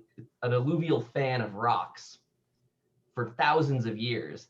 And so the Rocks District AVA is actually defined by this structure. It's not, you know, the river is pretty well contained now, but in theory, if it kept going, the AVA would change. Steve and Brooke, you know, Christoph is the other one that comes to mind of someone that's you know, you guys are the pioneers in the Rocks District. I'm curious to hear kind of how you guys got your start there. Like, what did you see? What brought you there? And then why the wines, because these wines are very distinctive. You taste them and you know immediately, like, this is great. And for someone who, if you've tasted enough Rocks wines, you can just you know there's just some distinctive character about them, and they're all brilliant and great. What is it, and why did you guys get your start there? Well, thanks, Ian. We have to genuflect back to the home of cobbles or stones, which is Châteauneuf-du-Pape, kind of the poster child in our heads of what a rocky vineyard should look like. And interestingly enough, in Anne-Charlotte's world, she's talking about she's on sand. There's 4 different primary soil types in Châteauneuf-du-Pape: the Appellation, which was the first appellation in all of France, and not a million years ago either, just early in this last century. So, you know, a long time, certainly longer than 2015, when the Rocks District of Milton Freewater was approved as an appellation. But we have one soil series, different than Châteauneuf-du-Pape. The beauty of Châteauneuf-du-Pape is they're the master blenders. So if you're not on an estate and you're purchasing fruit, or you own fruit in these different quadrants of soil types, whether it be marl or clay type soils, or sand, or these cobbly soils, or even limestone, you have the opportunity to take the best of all of this, put it together, and to make one wine. In our world, in a much smaller appellation, basically Châteauneuf is 15 times larger than the Rocks District. We have one soil series. It's very, very deep though. So the cobbles and gravels in the Rocks District are 200 to 300 feet deep, where in Châteauneuf, they might be a meter or two deep before you run into clays and other things. So we have infinite drainage in the singular soil series. We have a little bit of variation by way of elevation, from 850 to 1,050 feet, so not huge, mostly flat within this 5.9 square mile appellation. And the deposition of where those rocks and stones are. So certain areas are more rocky, more cobbly than others. If you think about it like a river flowing, there's larger deposits of rocks in what was the middle of the river. Yeah. And then as you get to the sides, it sort of peters out a little bit. They're still really rocky, but there's more finer soils that are kind of ensconced in those areas. That can create that finesse, a lot like Anne Charlotte's wines with the sand. When there's more of that incorporated, it creates a finesse in the wines. Yeah, if you think of a river and you're putting your feet at the shore of the river and digging your toes into sand, that's because the river has basically weathered those stones down into finer material.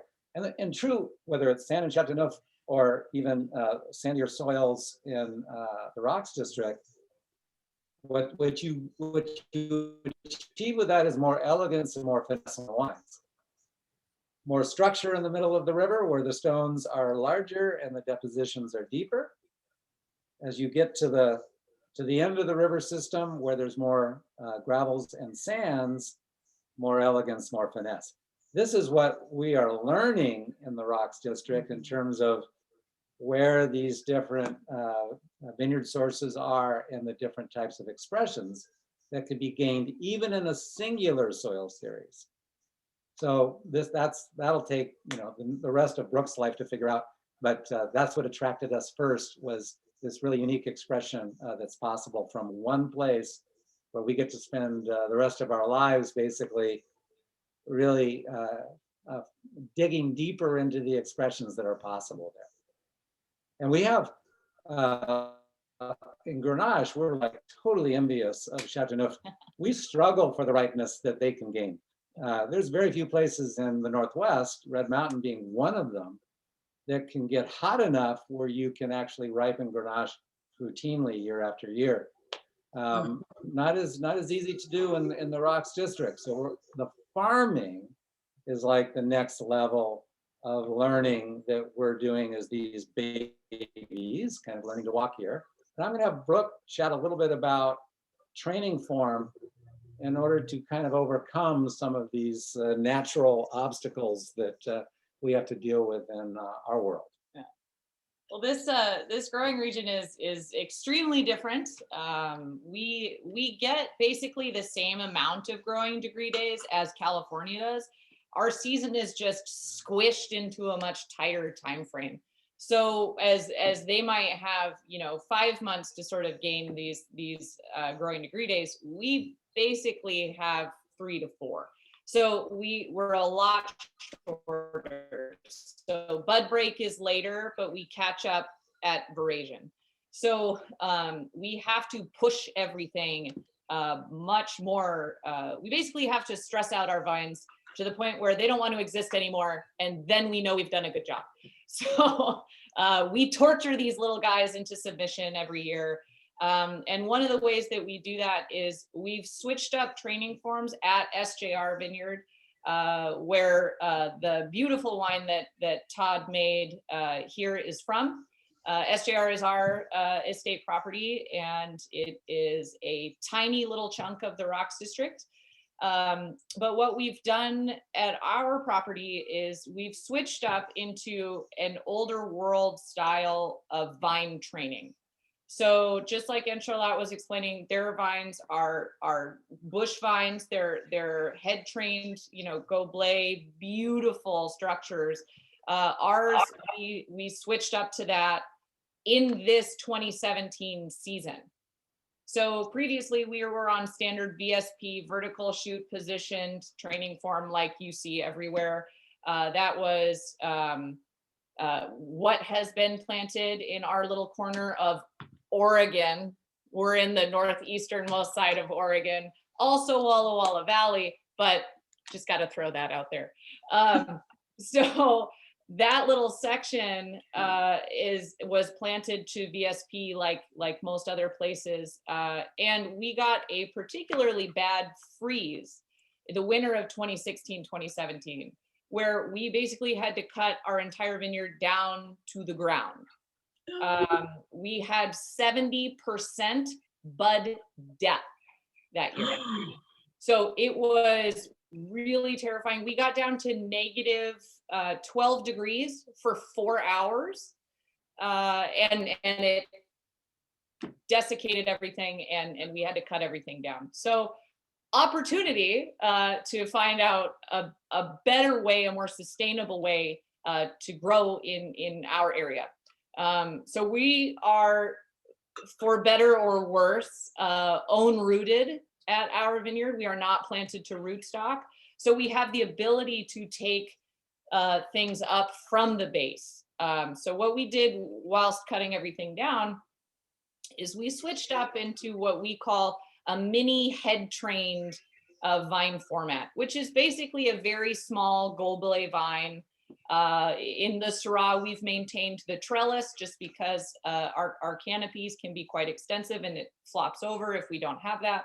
So we've maintained the trellis, but the structure of the vine is a Goblet.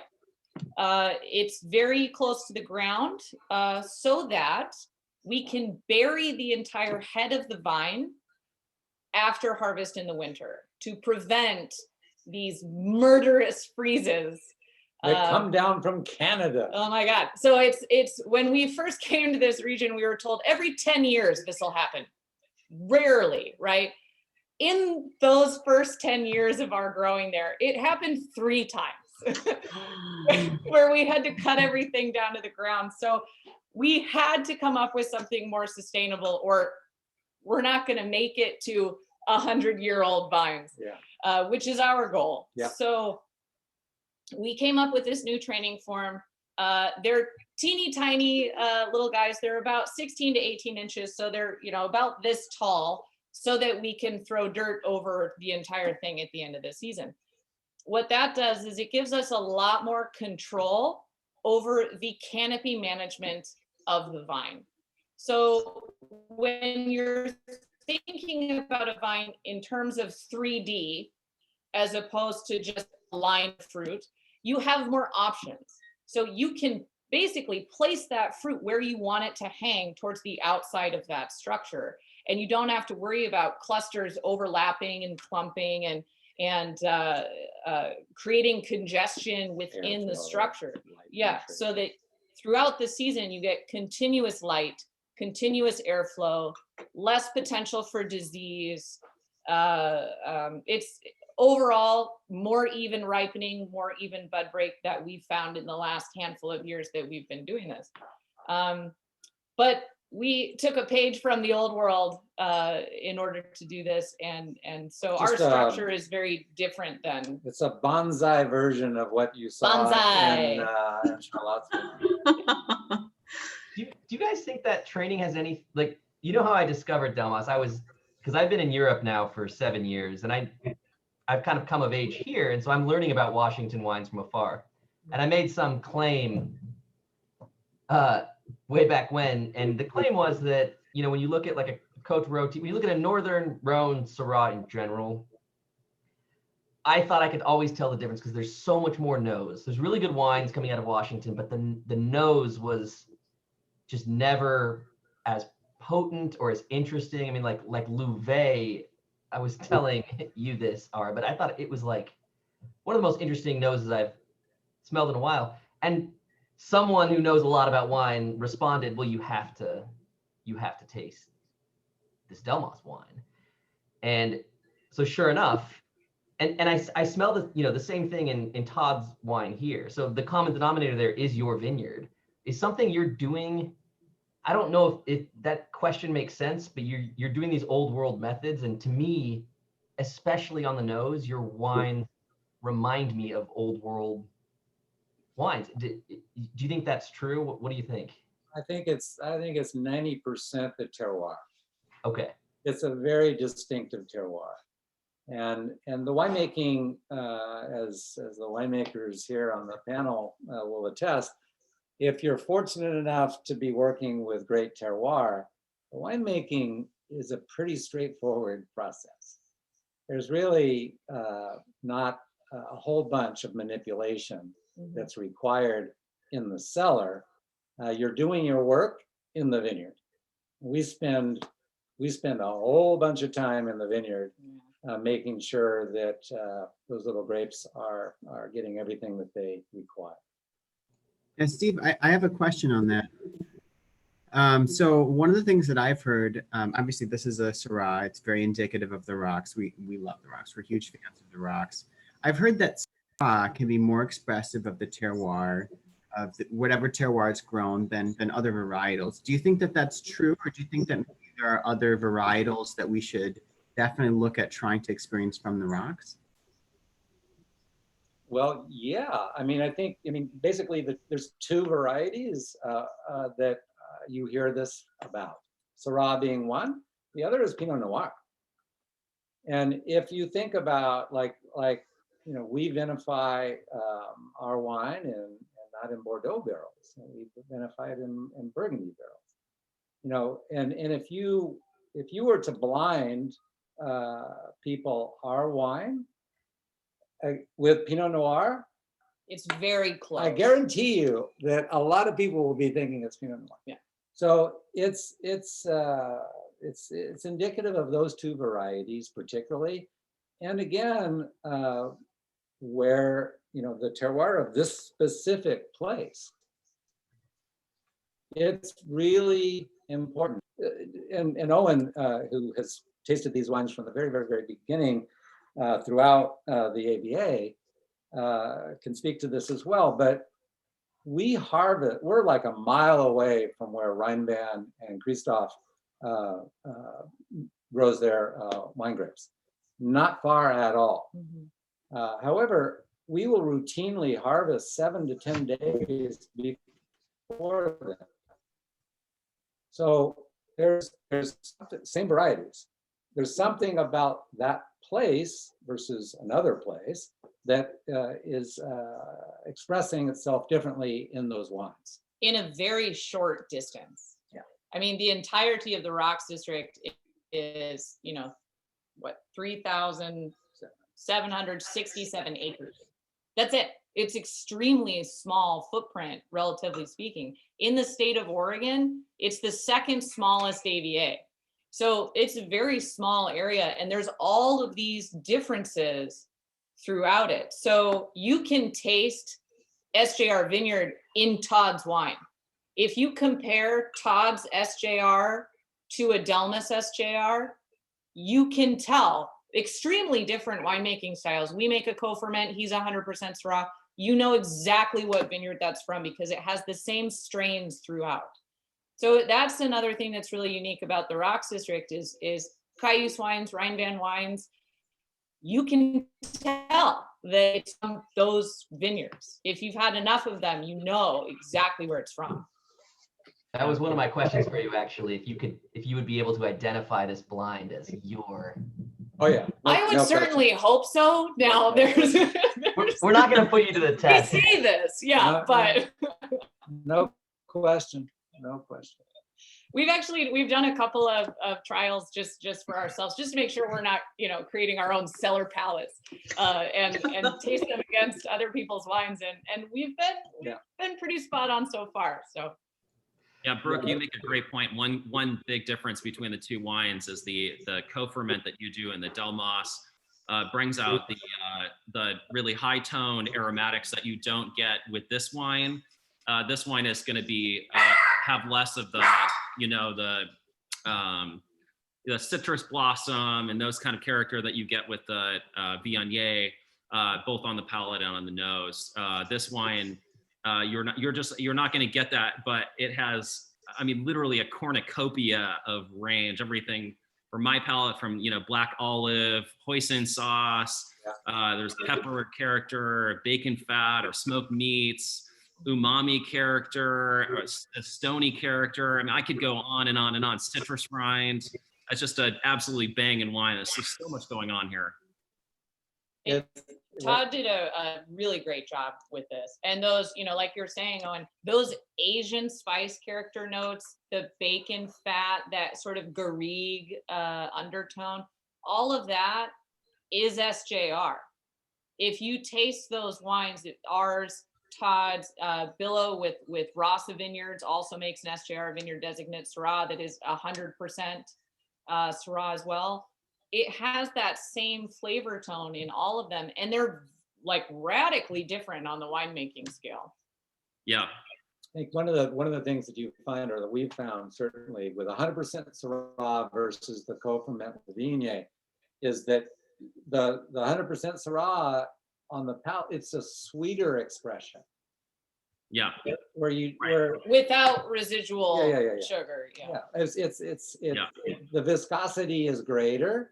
You with the Viognier, you pick up that citrus, that kind of slightly bitter quality at the tail end of the palate that you don't have with 100% Syrah. Yeah.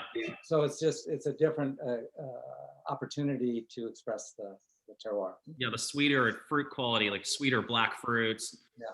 Maybe more hoisin sauce quality that you don't get quite as much with the Damas, which is going to bring in a little bit more of the citrus strain.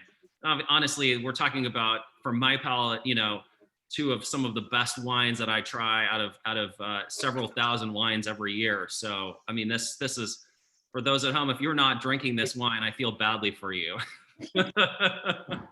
Thanks, Ellen. It's so good. I mean, it's like, it's just, it's unfair that you guys aren't trying this right now, but, and the bottle that I have, I feel like it's just showing so beautifully too. I've had this open now for like 3 or 4 hours, and it's absolutely singing. One of the differences that Todd, this is the second year that Todd has had this fruit, 17, and he's dialed back the oak a bit. Yeah. In terms of the fruit, from the 16 to the 17. From the 16 to the 17. So I think he could certainly correct me to be here. But I want to say that, you know, he basically kind of followed a Damas footprint on his first vintage, which was pretty close to 50% New French oak. And I think with this, he's like a 30 or 40. Yeah, maybe 40, maybe 40. But less. But less. Yeah. Did Todd approach you on this project? How did this come about? Yeah, that was fun. That was, you know, I like Anne Charlotte. I met Todd in California as well. Hospice. Yeah, and he was frankly looking to get out of Woodinville, north of Seattle, and I was recruiting. I was, you know, we're looking for talent over here in this valley, and Todd certainly has got plenty of talent. So I would say, well, Todd, you need to get, you know, with your owner, and you need to convince him to come to Walla Walla Valley. So as part of that very, you know, self-serving effort on my part, you know, we said, well, you know, we'll get you a little bit of our fruit to kind of get you started, and away we went. Mm-hmm. And they have Force Majeure has purchased a little bit of ground here in the Rocks. They have a fantastic winery in the Rocks district as well, which highly recommend. If anybody is coming to this area, go visit them. Yeah. And so they'll be, you know, their takeover here is just kind of getting started. So they've got a big future over here. Todd said the property, like it's like cuts the fan. It's like it half of it is in the fan and half of it's not. So like I'm curious to know how it's planted, and it's all just gonna, you know. Yeah, well, what is the AVA? he's got to plant it. So that's Okay. coming. That's coming up. That's coming up. Yeah. Cool. Well, I wish Todd could have been here. He's having fun though. Oh, and you must have been super excited. We're excited to work with talent, and you know the passion that you can see that Travis brings to his winery, to his efforts, to his wines, is the same kind of passion and commitment that Todd brings. These are special people doing special things, and we just want to hang out with those guys. Yeah, I'm waiting for that Kobayashi rocks. I just texted Todd that his wine is showing very well right now. I can't think of another wine growing region in the world that's more distinctive. You know, it's like this wine versus you versus Cayuse. Like there's so much amazing flavor there. And I would echo what Ian said earlier. Like sometimes you taste something from the Northern Rhone or on the nose, and it's like you smell the wine. It's like this has got to be, you know, this is the rocks fruit. And then you taste it and you're like, okay, this is maybe has the Rhone has a little bit more acid, but the wines are so good and they're just like, this is beautiful. It's like kind of that meaty iron, sweet fruit, you know. It's irresistible with the acidity too, the texture, the acidity, the aromatic and flavor range. I mean, yeah, it's really hard not to enjoy it right now. Well, guys, it is midnight in Ashaland, and I want to be aware of that. So, we have an audience with these winemakers and experts right now. So if you guys want to ask questions or whatever, now is your chance. We should let Asha go to bed eventually. She's in her pajamas. She's been in them for hours now. I just need to brush my teeth and I'll be in bed soon. I have a question for the group, actually. The email that went out to the people the panelists said, we're going to pour these in the obvious order. And for me, I was wondering, like, I don't know what the obvious order is, you know, because I personally like to drink champagne last. But I was just going to see, I was just going to roll with it. But like who on the call by show of hands, like would drink champagne first or last? First? Last? First and last. Yeah, me too. First and last. Champagne is like water. You have to drink it every day. She asked me what the obvious order was. But yeah, I was thinking champagne first, in part because, I don't know, I wanted to toast and get the year, sort of do the New Year's thing. But it's true, champagne at the end. You got a point. To be fair, there's never a bad time for champagne. You could have thrown it right in the middle, and I don't think I would have complained. Just the palate cleanser, first, middle, another middle, then. It's like water. You need it to hydrate yourself. I just found my champagne. It smells delicious. Okay. And actually in the Rhone, some of the Rhone whites don't have much acid. So I tasted with Jean Gonan, and he pours his white last because really it makes people feel like it's a little bit more fresh, because first it's not your kind of typical white that people might be used to drinking. Mm-hmm.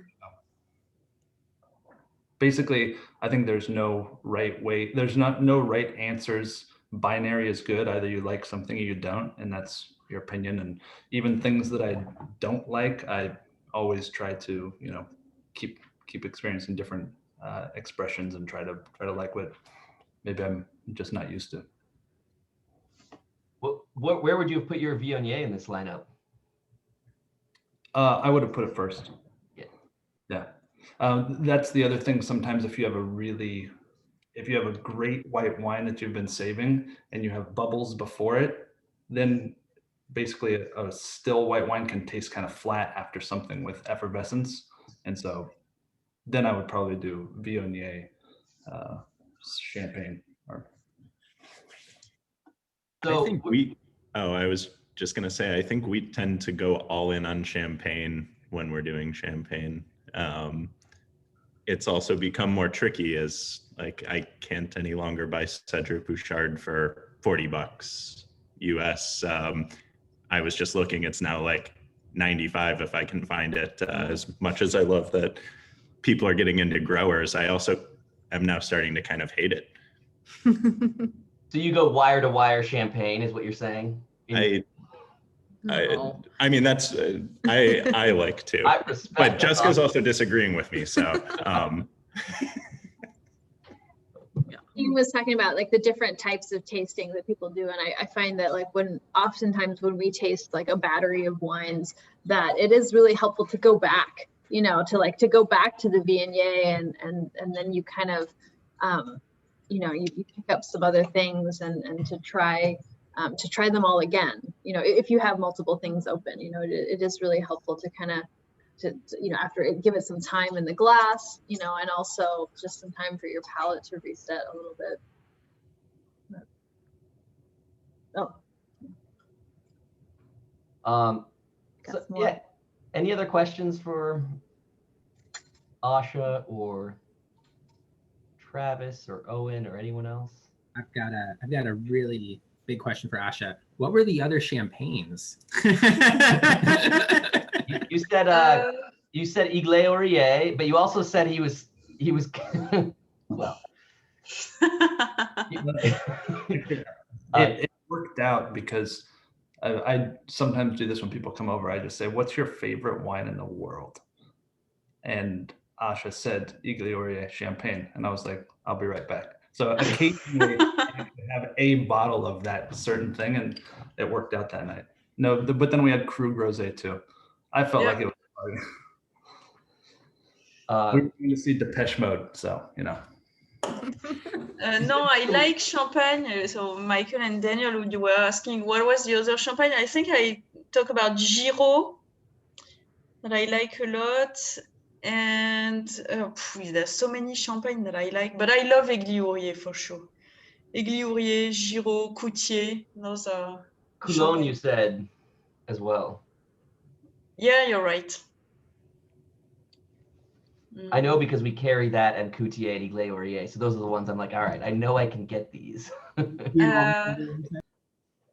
For Christmas, my husband offered me a bottle of Dom Pérignon 2009, I guess. And so, I mean, it's a big house, but I'm sure it's going to be excellent. I usually tend to go to growers, but who is going to say no to a bottle of Dom Pérignon? The cool thing about champagne is that all of the big houses still are almost always buying from small farmers, right? Most of the grapes are grown by small farmers. A lot of them just sell instead of making their own wine. You're right. So you're right. Most champagnes involve some element of like small farming. You're right. Put your minds at ease when you drink the big house champagne. That's okay. Can I tell everybody a fun fact that Asha taught me? After reading about wine, I still say things that are totally stupid. We did a dinner together in Seattle last time she was in town, which was spectacular. We drank all of her wines, including, what was it, 01 Puy Rolland you brought? Yes. Yeah, that was spectacular as well. But the champagne, just as people came in, was Jose Michel's Pinot Meunier. And apparently you just say Meunier. Yeah, we don't say Pinot Meunier anymore. We say Meunier. Yeah, she's like, yeah, don't say that. Just say Meunier. Just say Meunier. You don't say, no, Pinot Meunier. I'm glad you told me this story, Travis. Yeah, it's so, Pinot Meunier, it's so 2020. Okay, Meunier. Meunier. You say Meunier. One thing I learned from our last trip to France is there are not dumb questions about wine. We were at a nice little restaurant, and we were trying to ask what varietal was in the rosé we were drinking, and so we're not great with our French. We're like, okay, quel type de raison, Et dont se vend. And it's like Côte de Bergerac, so it could be anything from Bordeaux. It could be anything. Like, It's a rosé. And she's like, well, I'll go ask. And she comes back and she tells us that it's a mix of red and white. And we knew that wasn't correct. But we figured, we're American. She must, know that she can just say that. And we smiled and nodded, and we were like, okay, well, she's just as clueless as we are, so it's fine. It's fine. They focus on the taste. They don't really care about what's in it time.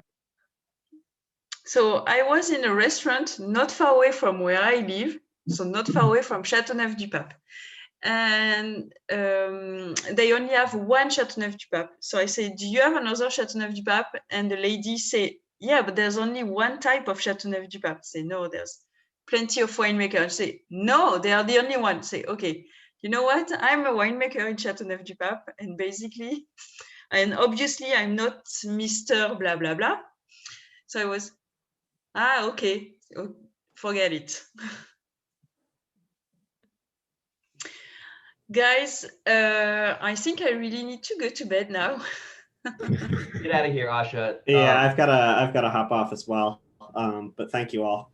Thank you so much. I'm just super glad that I have fantastic tastes, as all the wine that we picked tonight were great. So thank you for letting me know that I have great tastes. Thank you so much. Thank you for You're really your good at your job, Asha. So it was so great to see you, and I can't wait to do a live tasting with you all, guys. Very soon, I hope so. Thank you so much, Asha. Can't wait to have my vaccine. And thank you for all of our other panelists and our guests. And by the way, we have 3 future curators on this call. Cool. I won't tell you who they are, but you could probably narrow it down. We can guess. I want to keep it a secret. Cool though. Thank you all. Thank you. This is a lot of fun. We're gonna do it again in a month. Thank you. Thank you so much. Bye bye, guys. Thank you. Good Bye. to see you. Thanks, Good Ian. night. Bye. Bye. Bye. Bye. Bye. Adios. Adios. Well, this is the after party. We're staying for the after party. You who stuck around for the Down for the real treat. Thanks for An hour later in London, so we got you for another hour, right, Ian? yeah, I'm definitely here. I've got like all this wine open. I've got, and I opened. I was like tasting wine that I just poured, and then wine that I corvined like 2 hours earlier, so that I could see how the Travis's Viognier, by the way, the one I poured 2 hours ago. Oh my God, it was like an explosion of flowers relative to the cold one that I poured to taste. Wine, like I did it and I wrote down Condru. That's just all I wrote. It was just like, crap, that's what it is. Like, you don't see that anymore. Yeah. I sent him an email already. I want it. So And Ian, if you're gonna sell Condru and 8 row, Michael's gonna buy all of it. Yeah, like if you can find one to carry, I've gone to multiple bottle shops. No one has it. They have it and it's too old, you know? Wait, a Condru in general? Yeah. Condru in general. Yeah. You just can't we've got a Rostang. It's delicious. You guys have one already? I haven't looked at one. I mean, of course, I would always have a Condru, but it's like it's the kind of bottle where there's like one on site and like 2 in our offsite cellar, and I'll replace it when we like sell 2. I'll like buy 3 more. I've gone to stores that are like that. They're like, well, we have the one, and it's like the one. you gotta try this Rostang. It's awesome, and I want to get this Gangloff too. That Gangloff, whatever. Yeah, I don't know.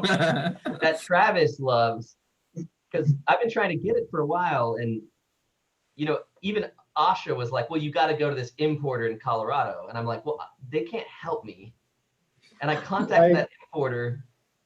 Yeah, I tried contacting